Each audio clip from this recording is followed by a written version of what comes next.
This video is going to be based on the Daemons, but these books here are going to be in connection with it. It's going to show how all of this corresponds. We're going to start with this one though.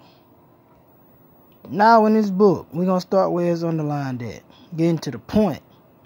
Thus the mind is divine by nature. It's freed from its entanglements and taking to itself a body of fire. It ranges through all space, leaving the soul to be judged and punished according to its deserts. Alright, I want y'all to remember that the mind takes to itself a body of fire. We're going to come right back to this. I'm going to show something. Okay, this is coming from the Holy Quran. Okay, this is in connection with what I just read. Now you see the page. It's talking about Iblis. Okay, he was not of those who submitted. He said, "What hindered thee that thou didst not submit when I commanded thee?" He said, "I am better than he. Thou hast created me of fire, while him thou didst create of dust." See, now he's talking about, let me go back so you can see exactly what he's talking about. Talking about submitting to Adam, the man Allah made. See? Fashioned you. The angels submitted. So they submitted. Except Iblis. Anyway. This corresponds to the mind. So it's showing that the Jinn, which is Iblis, is pure consciousness. It's nothing but mind. Okay? It doesn't have a soul. Because it says that up here, it says that the mind, see, it ranges through all space, leaving the soul to be judged and punished according to its desires. So the mind actually leaves, and the soul apparently is some type of consciousness itself, just like the physical body is a being to itself. Okay, like the body is a suit, it has all these traits of other ancestors that's in it, so it's a being to itself. Okay, going back to the Quran to show that Iblis is one of the Jinn, we go to this page right here, 580, and wherever, right here. And we said to the angels, make submission to Adam. They submitted except Iblis. He was of the Jinn. Okay. Now moving on. The mind cannot naked and alone, that's where I'm at, take up its abode in an earthly body. An earthly body could not endure the presence of that mighty and immortal being, nor could so great a power submit to contact with a body defiled by passion. And so the mind takes to itself a soul for a wrap, the soul. For the soul also is to itself, in itself, for the soul also in some measure divine, uses as Israel the vital spirit, and the vital spirit controls the body. For the vital spirit is enveloped in the blood, and the soul in the vital spirit. The mind then, when it departs from the earthly body, clothes itself forthwith in its own proper vesture. That is a vesture of fire. Now think about that now. We just read about the Jinn. They made of fire. Which it could not retain when it took up its abode in an earthly body. For earth cannot sustain fire. Even a little spark is enough to set it all ablaze. So that makes sense. Okay? And it is for this very reason that the earth is encompassed by water, which serves as a barrier and defense to protect it from the flaming heat of the fire. But mind, which is kenness of all things incorporeal, has for its body fire, the keenness of all the... Wait a minute, let's flip, baby. For all the material elements.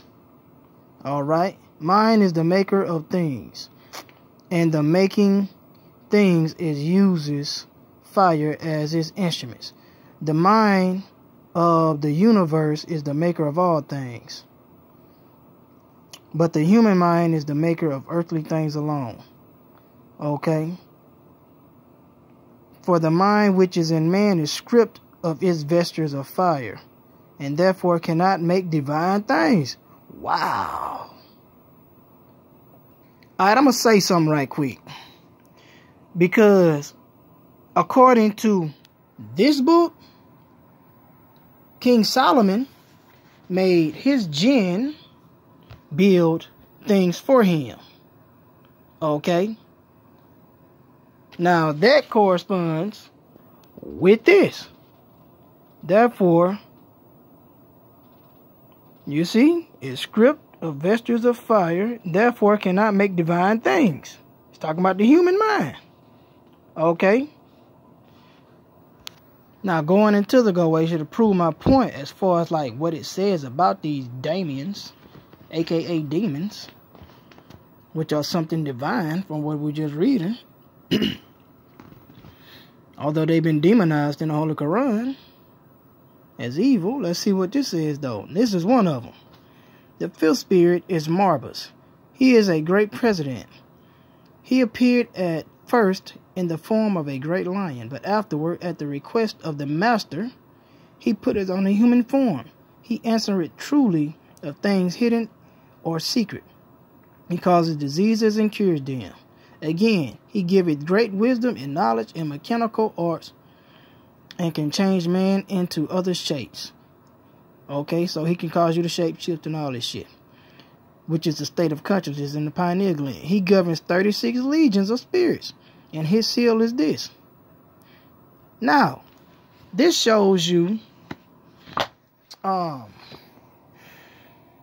power of the Goetians, the power of the Daemons that live within you. Okay, now let's move on. So this is how King Solomon had the jinn in this book, the Holy Quran, to build his temple, because they had power to do supernatural things, unlike men. So this is what the Egyptian high priests would do when they caused things to levitate. It was because of these jinn components that were in the pineal gland that they had then summoned within themselves. See, the jinn cannot, if it wasn't for this physical body and this pineal gland for them to live in, they wouldn't have a place to dwell, because they dwell in us in secret. But it's up to us to unlock them. Okay? Now the human. So, not indeed every human soul, but the pious soul is daemonic and divine. And such a soul, when it has run the race of piety, and this means when it has come to know God and has wronged no man, becomes mine throughout, and is ordained that after its departure from the body, when it becomes a Daemon, it shall receive a body of fire, so that it may work in God's service. But the impious soul remains in its substance unchanged. It suffers self-inflicted punishment and seeks an earthly body into which it may enter. Now that's reincarnation. That's because you done fucked up, and according to the Gnostic text, the god of that realm, they are all working in harmony with each other. Otherwise, like I said, they would have been destroyed his ass. That's Yaldabaoth. He send you right on back. Okay? So again, these Daemons, they work in the service of God. Okay? And it says that after mind has basically separated itself from departure of the body, it becomes a Daemon and it receives a body of fire. So this is why when you see light beings, They look like a beam of light. Okay? This is what it is. You have as within, as without. You also have them on the outside. So, you could summon them, invocation and exvocation. Now, this here, the soul of the gods are in communion with those of men, and the souls of men with those of creatures without reason.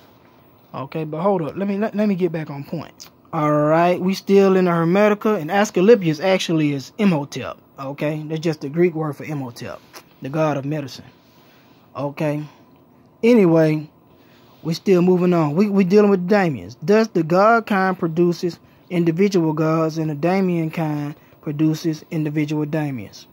Okay, so they can only give birth to whatever it is, sort of like how humans give birth to humans.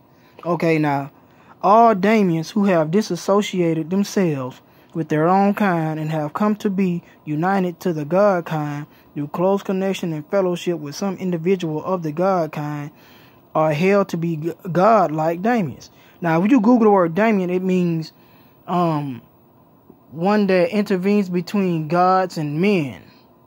Okay? Between gods and men. Would you think that God would be the one to intervene between men and Daemons? But no, it's the Daemons that intervene between gods and men. Not only that, it says that a Daemon is one's own personal genius.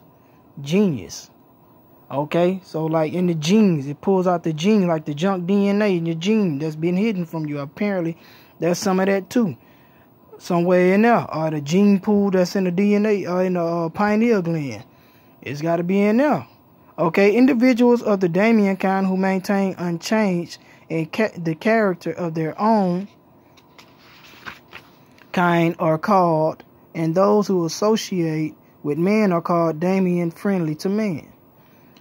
And the like is to be said of men. Indeed, the range of man is yet wider than that of Daemons. The individuals of the humankind are diverse and of many characters. They, like the Daemons, come from above, and entering into fellowship with other individuals, they make for themselves many and intimate connections with also all other kind. Accordingly, the man who in virtue of the mind in him through which he is akin to the gods has attached himself to them by pious devotion becomes like to the god. He who attached himself to the Daemons becomes like to the Daemons. Okay, now y'all see that, so I ain't gonna keep reading all that because I'm trying to move on. But anyway, you see where I'm going with this. You can't just take something off face value. What one book say, another book may say something else, and another book may contradict that book. So what you have to do is connect all the dots, and then use your own mind and stop being programmed by certain books. I got a Bible, but it's in my storage room, like almost all my other books in my storage room. I want to say about 80% of my books in my storage room. But we going by what we got here. Alright, now we get into the core of this thing. Now you remember now, Hermes is Thoth. Thoth is also Enoch. Enoch was showed everything by the Creator. By default, they made him a god. Okay, Hermes says, which is Thoth, mine, my son THAT, is the very essence of God. That's the first universal law. The all is consciousness. Okay? The all is the universe, which is consciousness. And what else is consciousness? It's talking about the Daemons. It talks about, okay, it's saying that the mind of the universe, we're going back to something to relate to that. Okay, the mind of the universe is the maker of all things, but the human mind is the maker of earthly things alone. For the mind which is in man is stripped of its vesture of fire, therefore cannot make divine things, being merely human. Okay, now it talks about the Daemon in divine. Okay, it talks about the Daemons become, okay, it shall receive a body of fire, so to make work in God's service. Okay, so apparently, basically what it's saying is that the Daemons are pure consciousness. Okay, so they are basically in accordance with the mind of the universe and the maker of all things. Okay, which means that they are divine. but they can be used by the mortal on earth, as the Quran said, when Allah said submit to the man on earth, because it was something that Allah knew that the Jinn did not know, was that we had the divine spark, which is the Kundalini. In this book right here, it teaches you how to activate the microcosmic orbit or the Kundalini energy. Very great book to look into. Okay, points of microcosmic orbit, how to start it. Okay, this book right here, I ain't gonna have time to go into it, but I will eventually. Okay, still dealing in the Hermetica. Now let's move on. Right here, our ancestors were at first far astray from the truth about the gods. It said they were far astray. They had no belief in them and gave no heed to worship in religion. But afterwards they invented the art of making gods out of some material substance suited for the purpose. Now let me pause right there. We're going to move on.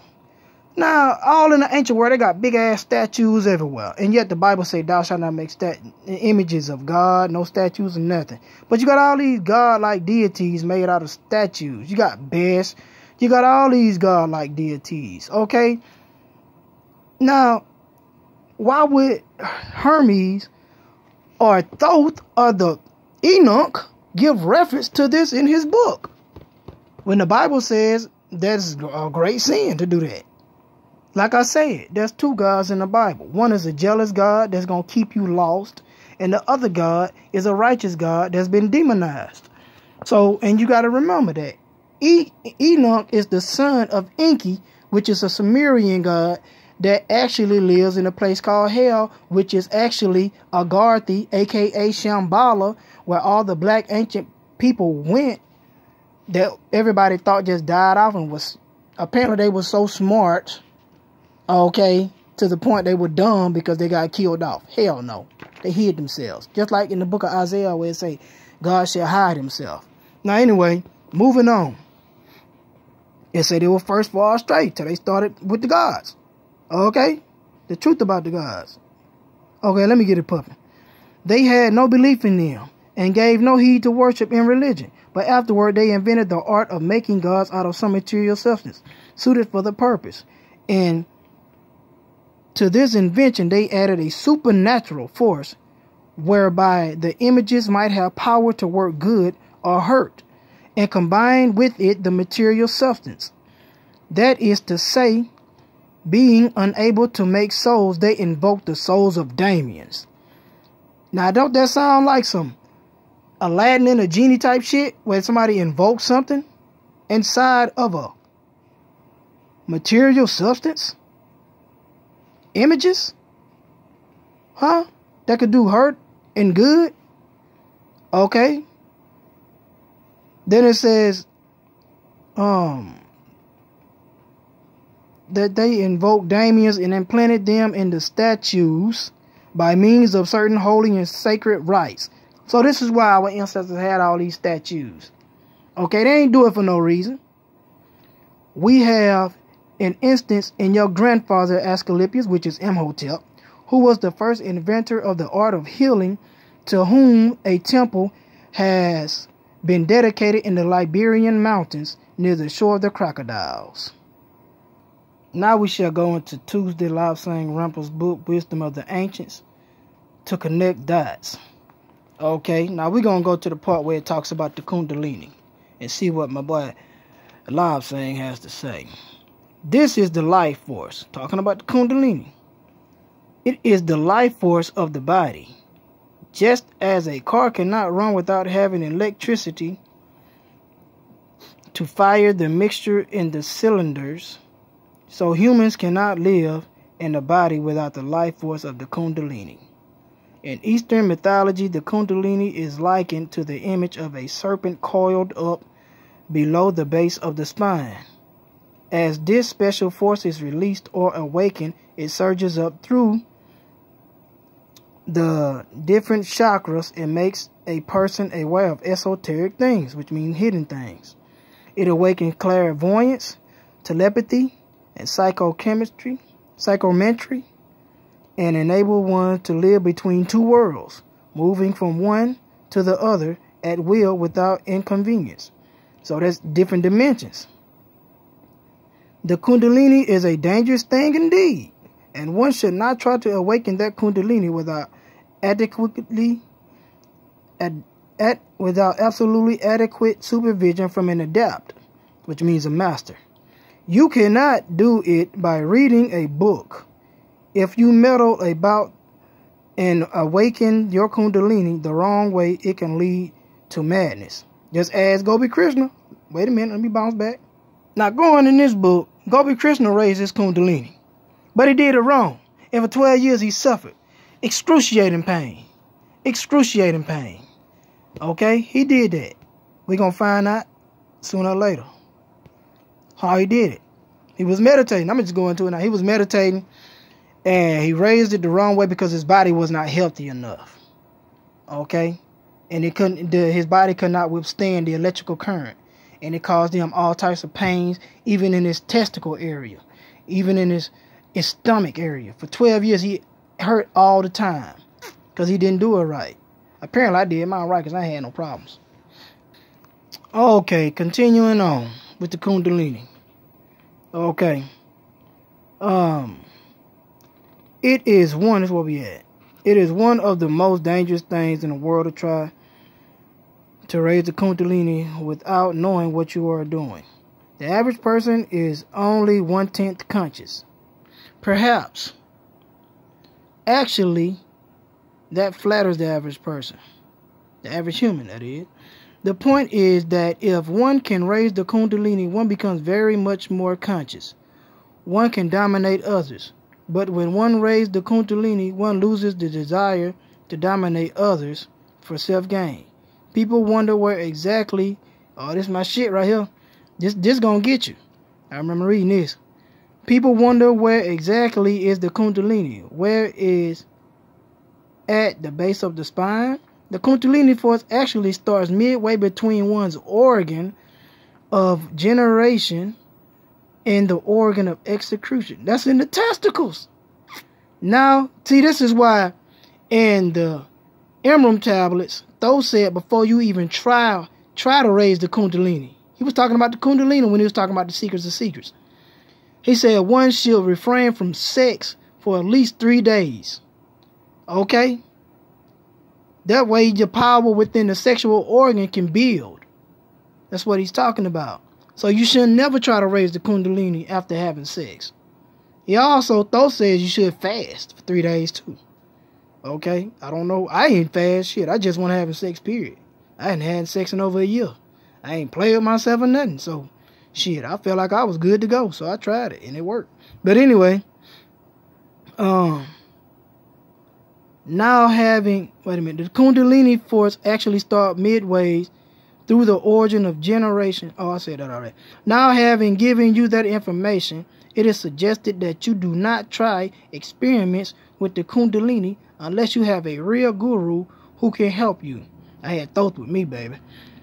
And you must, he was just in my mind, mentally. And you must have utter faith in that guru. I had it in him. Otherwise, I wouldn't even try the shit. That's how I know that this shit is real. Okay, some people say that some of this stuff wasn't translated right. Shit, apparently it was because it worked for me. If you have no guru for the moment, remember, when the student is ready, the guru will appear. But the guru knows and the student does not know. When the student is ready, the Bible story of Adam and Eve, complete with serpent and apple, is merely the story of Eve having her Kundalini awakened. There it is. The serpent tempted Eve, and Eve suggested naughty things to Adam, and certainly learned fast, and took a hearty bite of the apple of knowledge. Now look at what happened to us, to all us poor human sense. Did you get it? Eve, the mother of all living, the same as now Mary, is a more or less general term for woman throughout the world. The serpent is the serpent fire of the Kundalini, and the apple is the fruit of knowledge, which is the pineal gland. So you don't meddle with the Kundalini or it will bite your brains. Ha. My boy that's my boy Lob Sang. That's my dog. These some other books Lob Sang wrote. Wait a minute. Yeah, I'm light all anyway. Alright, y'all can see that. There we go. Yep. Now I reference the Kundalini because in order to tap into the Goetias fully to command them, all of these Daemons, in order to command them, you must be in your God body, and the Kundalini must be flowing continuously in order to become Solomon, in order to become not a Amun Ra, which is hidden, but to become a Ra, a light being. Okay? To become a vesture of fire. To be and you must place the once you're actually in the center of this being of fire or this light being, because your consciousness is in the center. So just like in the book Other Tongues of the Flesh, it tells you how these spacecrafts or these Merkaba's are actually driven by consciousness. Okay? They're not driven like we drive cars at all. They're driven by consciousness, because your consciousness inhabits this orb. Okay? This vesture of fire. Now, depending on what dimension you are in, now we're finna go into this encyclopedia of spirits too, because this gives you a good summary of what you're dealing with as far as like components that's inside of you. All these spirits are within you. Spirit molecule, DMT. This is what we're going into. Okay? Now, in this book right here, it deals with how Richard Strassman put some patients. He basically gave them amounts of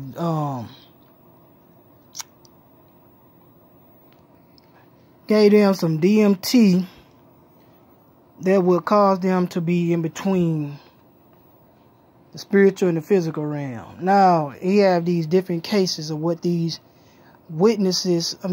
patients, actually, volunteers, okay, what they had witnessed. See, some of them say they witnessed DNA twirling and spiraling.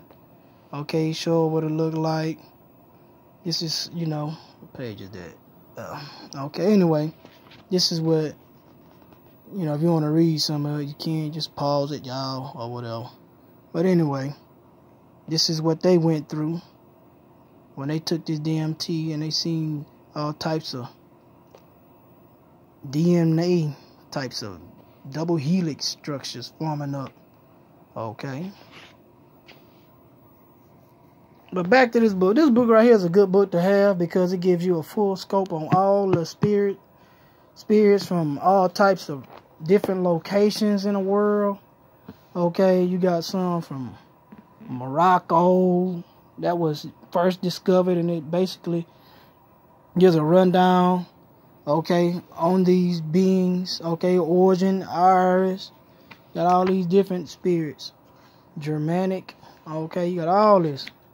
Japan tells you their functions and all that, just in case you into spirituality, this is what you would want if you ain't stuck in a religion. Now, if you're stuck in a religion, you're gonna be scared of all this shit. Okay? Expand your consciousness, baby. Oh yeah, I forgot to throw this book in there. Excellent book. It's something you got to get on your own and go to, because this is too much and it's too powerful for the average person to deal with.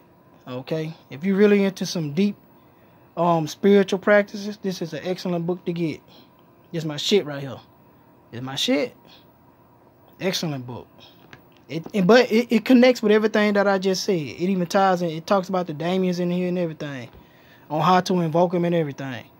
Okay, I ain't going into that. Y'all gonna do that on your own. Won't say I caused nothing. Goddamn, do it on your own and fuck up something. Okay. My heart righteous. I ain't doing no stupid shit. Y'all do that.